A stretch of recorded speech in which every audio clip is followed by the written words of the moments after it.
नमस्कार, राम राम, राधे राधे। स्वागत है आपका अपने यूट्यूब चैनल ऑनलाइन प्लेटफ़ॉर्म पर सभी दोस्तों का स्वागत है। मैं जयवीर। आज यूपी स्पेशल की आगे श्रृंखला जो मैंने प्रारंभ कर रखी थी यूपी स्पेशल की, उसी को आगे कंटिन्यू करते हुए एक खूबसूरत मोटिवेट शेर के साथ में ना हार होनी चाहिए, ना हार होनी चाहिए, ना थकान होनी चाहिए। ना हार होनी चाहिए, ना थकान होनी चाहिए, बस जीत के लिए निकले बेटे, बस जीत होनी चाहिए। बस जीत के लिए निकले तो बस जीत होनी चाहिए। बहादुर रौंद कर तूफ़ान दरिया पार जाता है, बहादुर रौंद कर तूफ़ान दरिया पार जाता है। भंवर में वही फँसता है, दलदल में वही फँसता है, जो हिम्मत हार जाता है, जो हिम्मत हार जाता है। आइए दोस्तों, चलते हैं उत्तर प्रदेश स्पेशल की श्रृंखला को आगे कंटिन्यू करते हुए आज जो हम लोग पढ़ने वाले हैं उत्तर प्रदेश का इतिहास, वो भी मध्यकालीन मिडिवल इतिहास हम लोग पढ़ेंगे। उत्तर प्रदेश का मध्यकालीन इतिहास, क्या-क्या इस इतिहास में क्या-क्या कौन सी जगह में क्या-क्या घटनाएँ घटित हुई, इसके बारे में हम लोग चर्चा करेंगे। तो बने रहिएगा मेरे चैनल के साथ में, हँसते रहिए, मुस्कुराते रहिए और लाइक, कमेंट और शेयर करते रहिएगा। चलिएगा कि उत्तर प्रदेश का जो मध्यकालीन इतिहास है, उसमें देखो, मध्यकालीन अगर भारत की बात करेंगे तो मध्यकालीन भारत का इतिहास जो है, मध्यकालीन इतिहास कहाँ से कहाँ तक माना जाता है। तो कहाँ से कहाँ तक माना जाता है? तो 712 ईस्वी से लेकर के औरंगजेब के शासनकाल मृत्यु तक यानी 707 ईस्वी यहाँ तक माना मध्यकालीन भारत की बात करेंगे। यानी कि मोहम्मद बिन कासिम से लेकर के औरंगजेब तक। ये यहाँ का ये कब आक्रमण करता है? मध्यकाल अरबी आक्रमण होता है। तो ये था मोहम्मद बिन कासिम कासिम और ये यहाँ पर इसका शासन कब समाप्त होता है? औरंगजेब का। औरंगजेब, ठीक? यहाँ तक इसका मान। इस बीच उत्तर प्रदेश में कौन-कौन सी घटनाएँ घटित हुई और उसका किससे क्या संबंध था इसके बारे में। देखो दिया गया है कि 1504 ईस्वी में सिकंदर लोदी का जन्म होता है। यानी कि सिकंदर लोदी ने आगरा शहर की स्थापना की। तो लोदी वंश का जो संस्थापक था, उसका नाम था बेटा बहलोल लोधी, ठीक? बहलोल लोधी। कोई राजपूत नहीं था, ठीक? अफ़गानी था। तो बहलोल लोधी था, ठीक? बहलोल लोधी ने लोधी वंश की स्थापना की। उसी का जो पुत्र था जिसका नाम था सिकंदर लोधी। सिकंदर लोदी को बचपन में क्या कहते थे? निज़ाम खां। गद्दी पर बैठता सिकंदर लोदी। सिकंदर लोदी ने ही 1504 ईस्वी में आगरा शहर बसाया। आगरा शहर की स्थापना की, ठीक? आगरा शहर की स्थापना सिकंदर लोदी के द्वारा होती है। यहाँ तक बात समझ में आई? यहाँ तक बात क्लियर हुई बेटा? अब देखिएगा सिकंदर लोदी ने 1506 ईस्वी में 1506 ईस्वी में कब 1506 ईस्वी में आगरा को राजधानी बना दिया। आगरा को राजधानी बना दिया। आगरा को राजधानी कब बनाता है? 1506 ईस्वी में, ठीक? 1506 ईस्वी में आगरा को राजधानी बना देता है, ठीक? और आगरा जो शहर है वो कहाँ पर स्थित है? तो यमुना नदी के किनारे। ताजमहल कभी गए होंगे तो देखा होगा, ताजमहल के जस्ट पीछे क्या है? यमुना नदी, ठीक? तो ताज नगरी के नाम से भी आगरा को जाना जाता है और आगरा पेठा नगरी के नाम से भी जाना, ठीक? तो मुगल काल में ये जो था, ये शिक्षा का केंद्र था। आगरा जो शहर था मुगल काल में, क्योंकि अधिकांश जो मुगल थे, वो शासक, उन्होंने अपनी राजधानी आगरा ही बनाई। आगरा का लाल किला बड़ा मशहूर। तो जो मुगल काल था, मुगल काल की स्थापना किसके द्वारा होती है? तो स्थापना मुगल काल की जो स्थापना होती है, मुगल वंश की स्थापना कौन करता है? बाबर करता है। कौन करता है?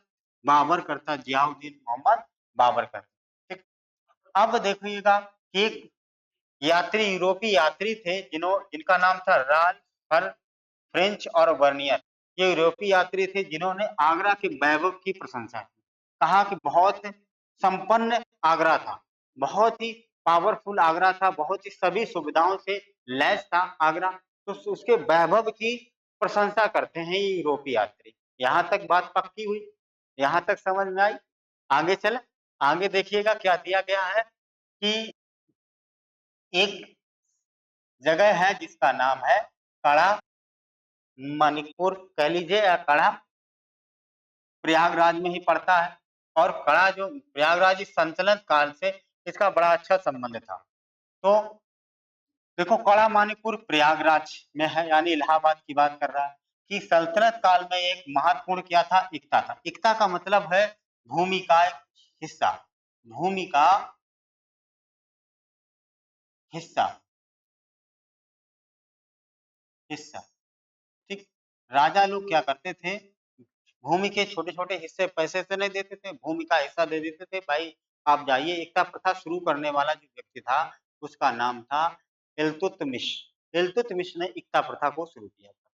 तो ये एकता जो था महत्वपूर्ण था। इस एकते में कौन था? तो सल्तनत काल की बात करोगे तो अलाउद्दीन खिलजी, अलाउद्दीन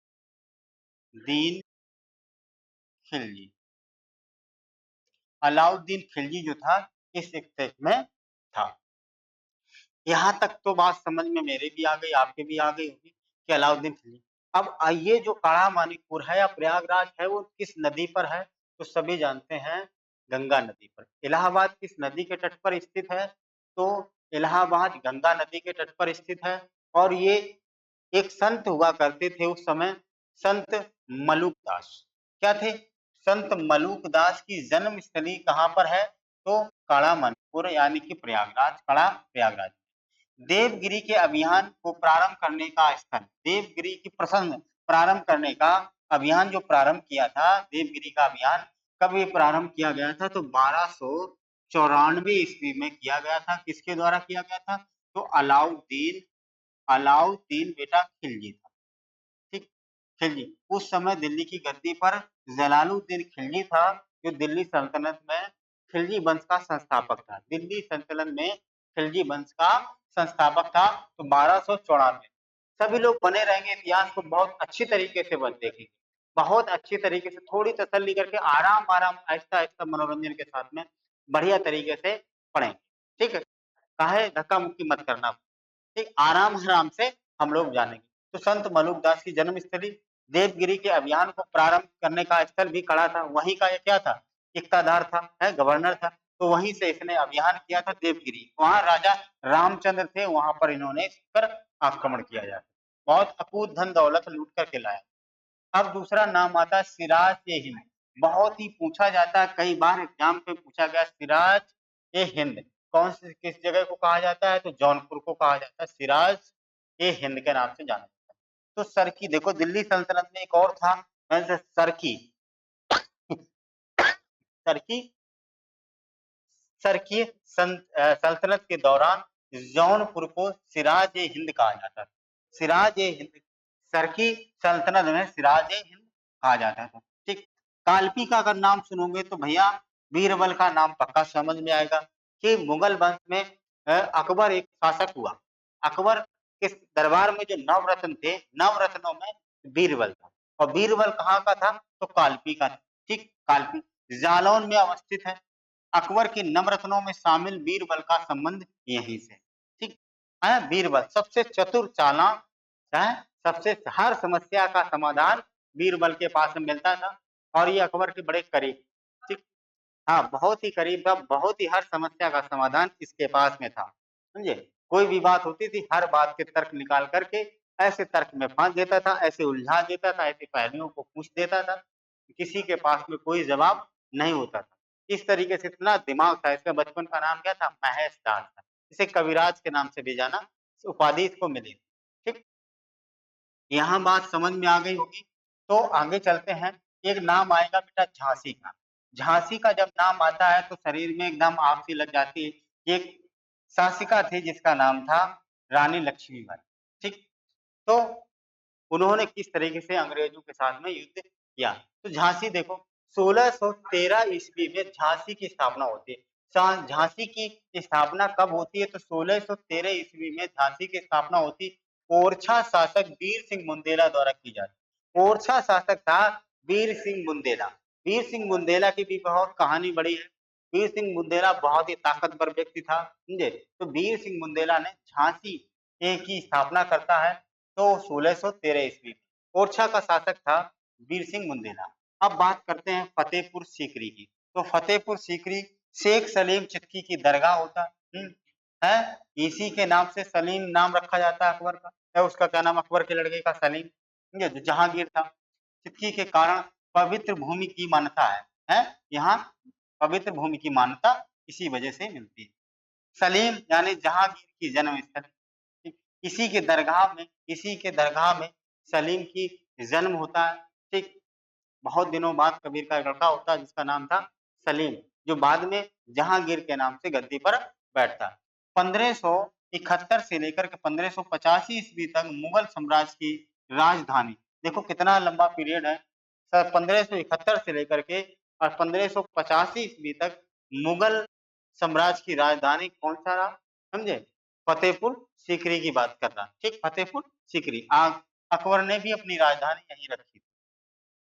आगे देखिएगा, एक नाम आता है आसफ उद-दौला। ठीक, आसफ उद-दौला। देखिए 1775 ईस्वी में फैजाबाद की संधि इसी के द्वारा की जाती, आसफ उद-दौला। इस संधि के तहत बनारस का क्षेत्र अंग्रेजों को सौंप दिया जाता है। मुहर्रम मनाने के लिए लखनऊ इमाम बाड़े का निर्माण कराया था। किसने? आसफ उद-दौला ने करवाया था। मुहर्रम मनाने के लिए लखनऊ में इमाम बाड़े का निर्माण किसके द्वारा होता? आसफ उद-दौला के। बुंदेलखंड का जब जिक्र किया जाता है कि मध्यकाल में मराठाओं के अंतर्गत ये आता था। मराठाओं के अंतर्गत शिवाजी क्या थे? मराठा थे। तो मराठाओं के अंतर्गत ये आता था। अब आगे क्या दिया गया है? अलीगढ़ का नाम सुन लो, क्या दिया अलीगढ़?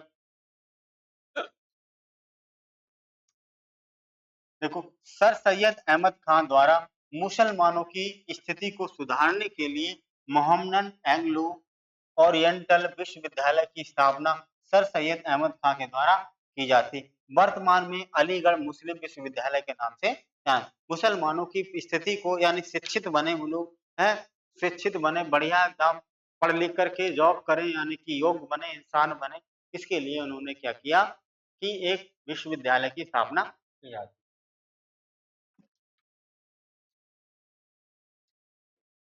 अलीगढ़ क्या नाम दिया गया था? मोहम्मदन एंग्लो ओरिएंटल विश्वविद्यालय। बाद में इसका नाम क्या रख दिया जाता है? चलिएगा, अब देखो जिक्र मध्यकालीन इतिहास से लेकर के अब हम लोग चलेंगे कि आधुनिक उत्तर प्रदेश में भारतीय राष्ट्रीय कांग्रेस के अधिवेशन और राष्ट्रीय आंदोलन से क्या-क्या बन सकते हैं। देखो, हाँ, प्रथम अधिवेशन कहाँ होता है? देखो, भारतीय राष्ट्रीय कांग्रेस की स्थापना जब होती है, वो कब होती है? तो 28 दिसंबर 1885। 28 दिसंबर 1885 की स्थापना होती है। ठीक, और प्रथम अधिवेशन कहाँ होता है? तो बंबई में होता है। उत्तर प्रदेश में शामिल प्रतिनिधि गंगा प्रसाद वर्मा, प्राणनाथ पंडित, मुंशी ज्वाला प्रसाद, लाल बैजनाथ, बाबू जमुना दास, बाबू शिव प्रसाद चौधरी, रामकली चौधरी, जानकी नाथ घोष आदि ये थे। दूसरा अधिवेशन जब होता है तो सार्वजनिक सेवाओं से जुड़े प्रश्नों पर विचार हेतु 17 सदस्य समिति में यूपी के 5 सदस्य थे। जो सार्वजनिक सेवा समिति से जुड़े जो प्रश्न पूछे जाते थे उसमें 17 सदस्य समिति बनाई गई थी। यूपी के 5 सदस्य थे। कौन-कौन थे? गंगा प्रसाद थे, प्राणनाथ थे, हामिद अली थे, नवाब रजा अली थे और मुंशी काशी प्रसाद थे। मुंशी काशी प्रसाद थे। ठीक? हाँ, आगे चलो। इतिहास, भारतीय राष्ट्रीय कांग्रेस अधिवेशन में राष्ट्रीय आंदोलन में क्या-क्या और दिया? प्रयागराज में अधिवेशन कब-कब हुए? और कौन अध्यक्ष था, ये देख लीजिए। तो 1888 में अध्यक्ष ये प्रयागराज में यानी इलाहाबाद में अधिवेशन होता है। जॉर्ज यूल, जॉर्ज यूल अंग्रेज था, ठीक, पहला अंग्रेज है जिसने अध्यक्षता की। इसका विरोध भी जब किया गया था। 1892 ईस्वी में अध्यक्ष थे डब्ल्यू.सी. व्योमचंद बनर्जी थे। ये अध्यक्षता की प्रयागराज। 1910 में अध्यक्ष बने थे सर विलियम वेडबर्न, ये भी अध्यक्ष बने। उसके बाद लखनऊ में 1899 ईस्वी में अध्यक्ष रमेश चंद्र दत्त, यहाँ लखनऊ की अध्यक्षता की थी। 1916 में अध्यक्ष अंबिका चरण मजूमदार, 1916 में लखनऊ में अध्यक्षता। यहीं पर महात्मा गांधी पहली बार भारतीय राष्ट्रीय कांग्रेस में शामिल होते हैं और यहीं पर चंपारण आंदोलन की पूरी रूपरेखा तैयार की जाती है। यहीं पर राम कुमार शुक्ल आकर के मिलते हैं, अनुरोध करते हैं महात्मा गांधी जी से। देखिए 1936 ईस्वी में अध्यक्ष थे जवाहरलाल नेहरू। 1936 में लखनऊ में अधिवेशन होता है, उसकी अध्यक्षता कौन करते हैं? तो पंडित जवाहरलाल नेहरू करते हैं। हाँ, बताइए, बताइए, समझिए, सोचिए, समझकर आंसर दीजिए। देखिए, अब अन्य अधिवेशनों की बात हम लोग करेंगे, तो 1905 ईस्वी में बनारस अधिवेशन होता है। अध्यक्ष कौन थे? गोपाल कृष्ण गोखले। ये महात्मा गांधी के क्या थे? राजनैतिक गुरु थे। महात्मा गांधी के बेटा राजनैतिक गुरु थे। कमेंट बॉक्स में बताओगे सुभाष चंद्र बोस के राजनैतिक गुरु कौन थे? सुभाष चंद्र बोस के राजनैतिक गुरु कौन थे? ये आप कमेंट बॉक्स में बताएं। देखिए 1925 में कानपुर अधिवेशन की अध्यक्षता श्रीमती सरोजिनी नायडू के द्वारा, श्रीमती सरोजिनी नायडू, ठीक। ये पहली उत्तर प्रदेश की राज्यपाल भी रही। 1946 ईस्वी में मेरठ अधिवेशन के अध्यक्ष आचार्य जेवी कृपलानी, आचार्य जेवी कृपलानी, ठीक। इनकी पत्नी का नाम था सुचेता कृपलानी, जो उत्तर प्रदेश की पहली मुख्यमंत्री रही। उत्तर प्रदेश में भारतीय राष्ट्रीय कांग्रेस के 1947 तक कुल 9 बार अधिवेशन संपन्न, 9 बार अधिवेशन, जब से यानी कि 1885 से लेकर के 1947 तक उत्तर प्रदेश में कुल कितने अधिवेशन किए जाते हैं? तो 9 बार किए जाते हैं, ठीक। आगे देखो और भारतीय राष्ट्रीय कांग्रेस में क्या-क्या और बनेगा। लखनऊ की बात करिए, लखनऊ नवाबों की नगरी लखनऊ कि अगस्त 1928 ईस्वी में सर्वदलीय सम्मेलन का आयोजन किया जाता है गया। 1928 में साइमन कमीशन का बहिष्कार पंडित जवाहरलाल नेहरू के नेतृत्व में होता है लखनऊ। साइमन कमीशन का विरोध किया जाता है। कांग्रेस का प्रांतीय सम्मेलन अगस्त 1920 में उत्तर प्रदेश का कांग्रेस का प्रांतीय सम्मेलन 2 भगवान दास की अध्यक्षता में मुरादाबाद में आयोजित किया जाता है। कौन अध्यक्ष थे? भगवान दास थे भैया। भगवान दास की अध्यक्षता में यह अधिवेशन होता है, ठीक। लाइक कमेंट और शेयर करते रहें, बहुत ही बढ़िया एकदम। लाइक करें, कमेंट करें और अपने अपने दोस्तों के साथ में इस वीडियो के लिंक को शेयर करें। एटा और मैनपुरी की बात, एटा और मैनपुरी 9 अप्रैल 1938 को महात्मा गांधी के द्वारा मद्य निषेध को लागू किया गया, यानी कि नशा निषेध को लागू किया गया था। कहां से? कहां से? एटा और मैनपुरी से। एटा और मैनपुरी से महात्मा गांधी ने 9 अप्रैल 1938 को क्या किया था? मद्य निषेध को लागू किया था। उत्तर प्रदेश किसान सभा 1918 में स्थापना हुई थी। मदन मोहन मालवीय, गौरी शंकर मिश्र एवं इंदिरा इंद्र नारायण द्विवेदी ये इस सभा में सम्मिलित थे, यानी कि ये मेंबर थे। एका आंदोलन माद मदारी पासी के द्वारा लखनऊ के समीप ये क्षेत्र है, एक आंदोलन किया गया। 1920 से 1922 के मध्य विस्तार सीतापुर, लखनऊ, मलियाबाद, उन्नाव, हरदोई, फतेहपुर और फर्रुखाबाद, यहाँ पर एक आंदोलन प्रभावित रहा, यानी कि एक्टिव ये इन क्षेत्रों में रहा। भारतीय राष्ट्रीय कांग्रेस अधिवेशन में आंदोलन में और क्या क्या आएगा देखो। काकोरी ट्रेन एक्शन, इसे काकोरी कांड के नाम से या काकोरी घटना के नाम से आया। कब होती है? तो 9 अगस्त 1925 को लखनऊ के निकट पड़ता है काकोरी। ठीक, काकोरी ट्रेन एक्शन, अरे ट्रेन डकैती के नाम से जाना जाता था, मगर बाबा जी ने इसे एक्शन करवा दिया। ये अब इसे कहा जाएगा काकोरी ट्रेन एक्शन। तो एक्शन क्या है, कब होता है? 9 अगस्त 1925। ठीक, क्रांतिकारियों की तरफ से मुकदमा चंद्रभान गुप्त ने लड़ा। ये बात अच्छी है, ये बात याद रखने, काकोरी ट्रेन एक्शन का जो मुकदमा क्रांतिकारियों का लड़ा, किसके द्वारा? क्रांतिकारियों की तरफ से चंद्रभान गुप्त ने लड़ा। राम प्रसाद बिस्मिल को गोरखपुर में तथा आसफ उल्ला खां को फैजाबाद में फांसी दी गई। देखो, गोरखपुर में फांसी किसे दी जाती है? राम प्रसाद बिस्मिल। राम प्रसाद बिस्मिल शाहजहांपुर से थे। ठीक, आसफ उल खां को फैजाबाद में, ये गोरखपुर से संबंधित है। ठीक, तो फैजाबाद में इनको फांसी दी गई। राजेंद्र लाहिड़ी को गोंडा में तथा रोशन सिंह को नैनी में फांसी दी गई। देखो, अलग अलग ससुरों ने फांसी दी थी, है। बहुत साले अंग्रेज गुलाम, एक नंबर के गुलाम है। राम प्रसाद खत्री और मंथन नाथ गुप्त को कारावास मिला। भाई, इनको कारावास मिल गया था। हाँ, आगे देखिए, उत्तर प्रदेश में शिक्षण संस्थान, उत्तर प्रदेश में शिक्षण संस्थान, वो भी केंद्रीय, केंद्रीय विश्वविद्यालय कौन कौन से हैं, कहाँ कहाँ हैं, इन पे ध्यान दें। तो प्रयागराज में क्या है? इलाहाबाद विश्वविद्यालय।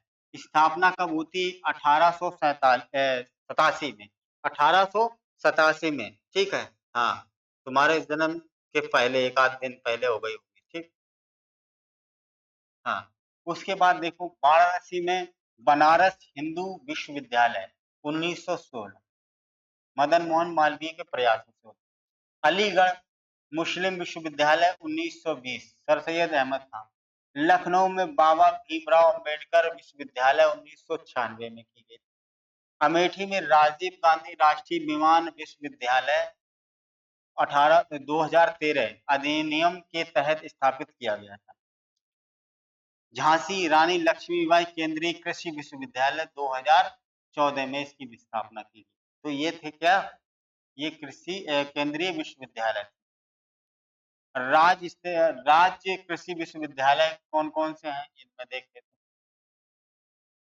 देखो,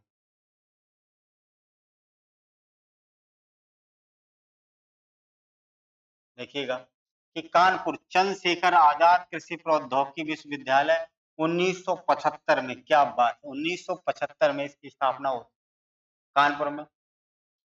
अयोध्या में आचार्य नरेंद्र देव कृषि एवं प्रौद्योगिकी विश्वविद्यालय 1974 में स्थापित किया गया।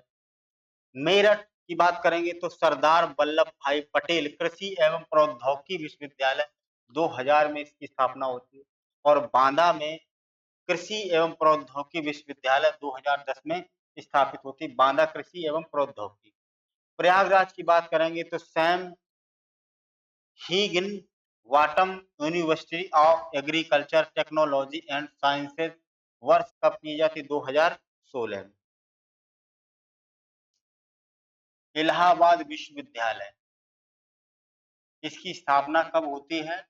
तो ये 23 सितंबर 1887 ईस्वी में भारत के चौथे विश्वविद्यालय के रूप में इसकी स्थापना होती है। और विश्वविद्यालय का दर्जा 2005 में केंद्रीय विश्वविद्यालय का ही दर्जा इसे दिया गया था, केंद्रीय विश्वविद्यालय। शिक्षण संस्थानों में उत्तर प्रदेश राष्ट्रीय टंडन मुक्त विश्वविद्यालय, उत्तर प्रदेश राष्ट्रीय टंडन मुक्त विश्वविद्यालय, इसकी स्थापना 1999 में होती है, प्रयागराज में स्थित है। विशेष क्या है कि उत्तर प्रदेश का एकमात्र मुक्त विश्वविद्यालय उत्तर प्रदेश विधानमंडल द्वारा पारित अधिनियम के तहत 24 मार्च 1999 को राज्यपाल की स्वीकृति प्रदान की गई। कहीं से भी बहुत सारे कोर्स लॉन्च करता है, स्टडी मटेरियल भी प्रोवाइड कराता है, आप पढ़ाई करिए घर पे बैठ के। तो ये सभी बंधनों से मुक्त राष्ट्रीय मुक्त टंडन विश्वविद्यालय।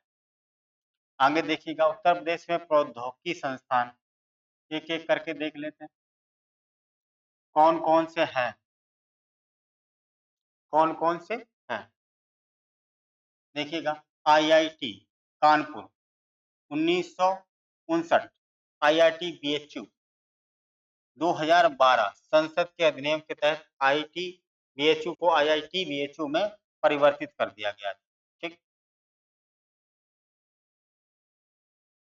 आगे है उत्तर प्रदेश में शिक्षण संस्थानों में, भारत में उत्तर प्रदेश में भारतीय प्रबंधन संस्थान आईआईएम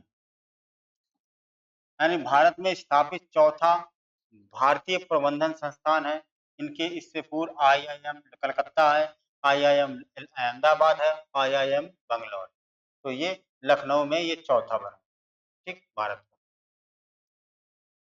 उत्तर प्रदेश में शिक्षण संस्थानों में और बात करेंगे, एआईआईएमएस। ये देखिएगा कब कौन बनाया गया, यानी कि उत्तर प्रदेश में मेडिकल संस्थानों में ये नाम आता है, मेडिकल संस्थानों। ठीक,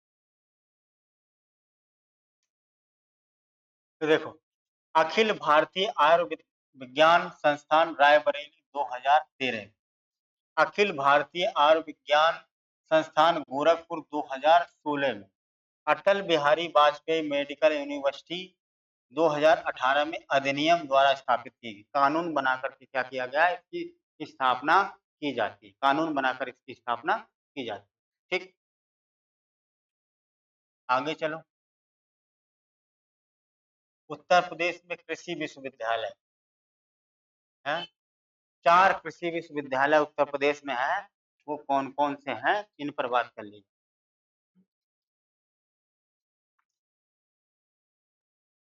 कौन कौन से हैं, इन पर बात कर लीजिए।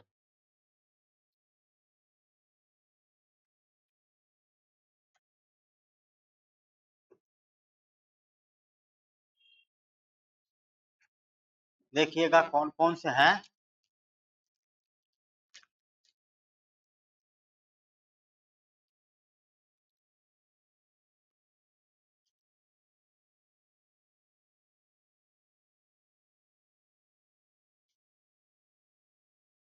4 कृषि विश्वविद्यालय हैं, उनमें कौन सा है, देखो, चंद्रशेखर आजाद, चंद्रशेखर आजाद प्रौद्योगिकी विश्वविद्यालय कहाँ पर है, तो लखनऊ में।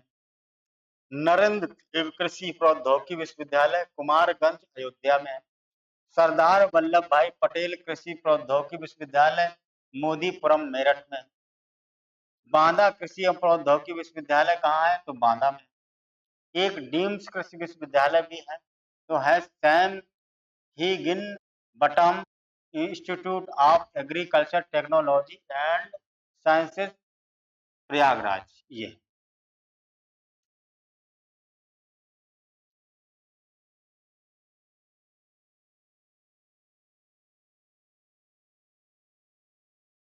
देखिएगा।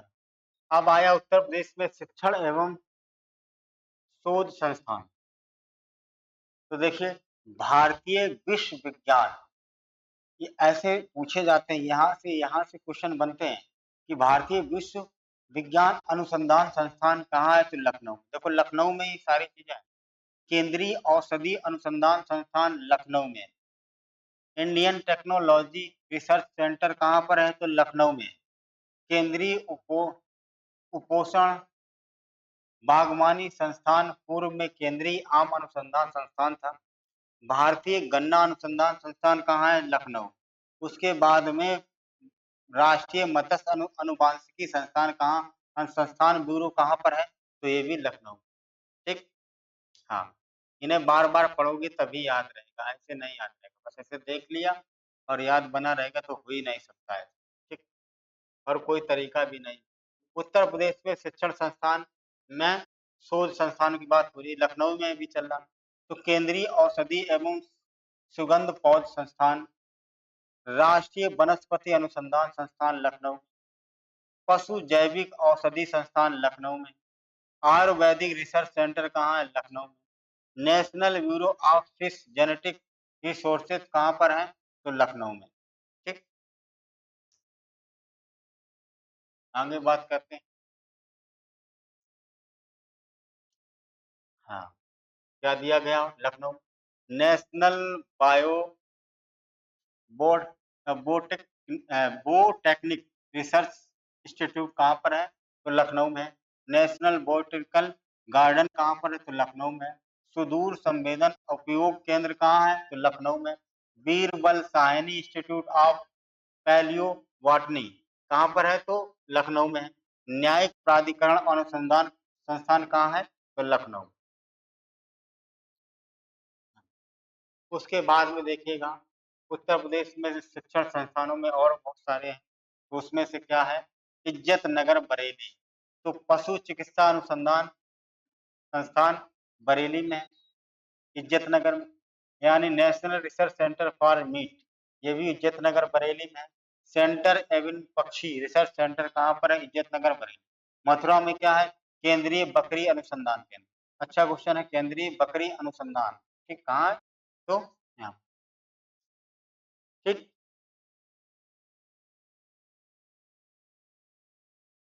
आगे चलो, शैक्षणिक परिदृश्य में उत्तर प्रदेश में शिक्षण एवं शोध संस्थानों में बरेली की बात की जाती है। बरेली में क्या क्या है? देखो, इंदिरा गांधी राष्ट्रीय उड़ान अकादमी Fursatganj Bareilly, Raebareli. Rajiv Gandhi Rashtriya Viman Vishwavidyalaya Fursatganj, Raebareli. Rajiv Gandhi institute of technology, Raebareli. National institute of fashion technology, Raebareli. National institute of pharmaceutical education research institute कहाँ पर है? तो रायबरेली। कहते हैं रायबरेली में कुछ किया ही नहीं गया भाई, कितना तो इंस्टीट्यूट है वहीं पे। अब कानपुर की बात करेंगे, कानपुर में क्या क्या है? कानपुर में क्या क्या है देख लीजिए। देखिए, Indian institute of sugar technology, sugar technology कहाँ पर है? तो कानपुर में है। इंडियन इंस्टीट्यूट ऑफ पल्सेज दलहन रिसर्च, दलहन अनुसंधान कहाँ पर है? तो कानपुर में है। सेंटर टेक्सटाइल्स इंस्टीट्यूट कहाँ है? तो कानपुर में है। भारतीय चमड़ा रंगाई एवं जूता संस्थान कहाँ है? तो कानपुर में। इंडियन इंस्टीट्यूट ऑफ टेक्नोलॉजी कहाँ है? तो कानपुर। कहाँ पर है? कानपुर में, ठीक। करते रहिए भाई, सभी लोग देखते रहिए, वॉच करते रहिए, स्क्रीनशॉट लेते रहिएगा। केंद्रीय चर्म अनुसंधान संस्थान चेन्नई की एक इकाई है, ये भी कहाँ पर है? तो कानपुर, ठीक। नोएडा में देखो क्या क्या दिया। नोएडा में क्या है? Noida technical garden of Indian Republic, ये कहाँ है? नोएडा। एक कोशिकीय एवं निवारण आयुर्वेद शास्त्र शास्त्र संस्थान कहाँ पर है? नोएडा में। राष्ट्रीय उद्यमिता एवं लघु व्यवसाय विकास संस्थान कहाँ है? नोएडा में। VV Giri national labour institute institute national institute of biological, ये कहाँ पर है? तो नोएडा में। Pandit Deendayal Upadhyay institute of archaeology, greater Noida में, ठीक। अमेठी की बात कर लेते हैं। अमेठी के कौन कौन से हैं संस्थान? देखो, Rajiv Gandhi petroleum institute Jais, central institute of hotel management Jagdishpur, Amethi में। गाजियाबाद में northern India textile research association, Ghaziabad में। खाद्य अनुसंधान एवं मानकीकरण प्रयोगशाला, Ghaziabad. National bio fertilizer development centre कहाँ पर है? तो ये भी गाजियाबाद, गाजियाबाद, गाजियाबाद। सहारनपुर में क्या है? देखिएगा, सहारनपुर में क्या क्या दिया गया है? तो centre pulp and paper research institute, school of paper technology, ये सहारनपुर में। भदोई में भारतीय कालीन औद्योगिक संस्थान, भदोई में कालीन के लिए फेमस भदोई।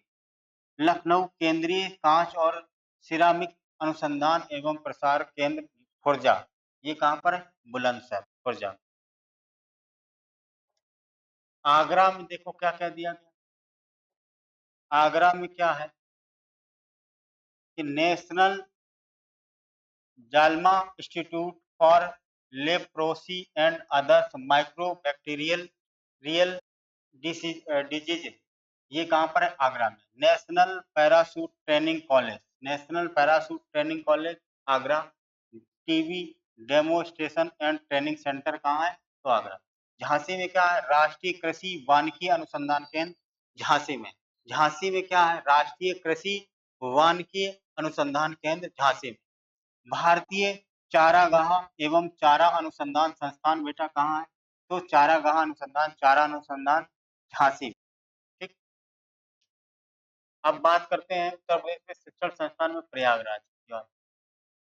तो प्रयागराज में देखो, जीबी पत्तन सामाजिक विज्ञान अनुसंधान संस्थान झुंगी झुंसी, हरीशचंद्र अनुसंधान संस्थान झुंसी, मेहता अनुसंधान संस्थान ऑफ मैथ्स एंड फिजिक्स ये, northern region institute of paper technology ये भी प्रयागराज में। सामाजिक वानिकी एवं पुनर्स्थापना केंद्र कहाँ पर है? तो ये भी झांसी आगरा प्रयागराज में। आगे देखिएगा वाराणसी में कौन कौन से हैं? बहुत सारे शैक्षणिक संस्थानों में आता है उत्तर प्रदेश। केंद्रीय उच्च तिब्बती शिक्षा संस्थान Sarnath Varanasi. Indian institute of vegetable research, Indian institute of vegetable research कहाँ पर है? तो प्रयागराज वाराणसी में। भारतीय हथकरघा तकनीकी संस्थान वाराणसी में। Indian institute of handloom technology Varanasi में। सेंटर डिस्कवरी सेंटर कहाँ पर है? तो वाराणसी में। राष्ट्रीय बीज अनुसंधान प्रशिक्षण केंद्र कहाँ पर है? वाराणसी में। अंतरराष्ट्रीय चावल अनुसंधान केंद्र कहाँ पर है? तो वाराणसी में। ठीक। अब आइएगा उत्तर प्रदेश में शिक्षण संस्थानों की बात करेंगे। तो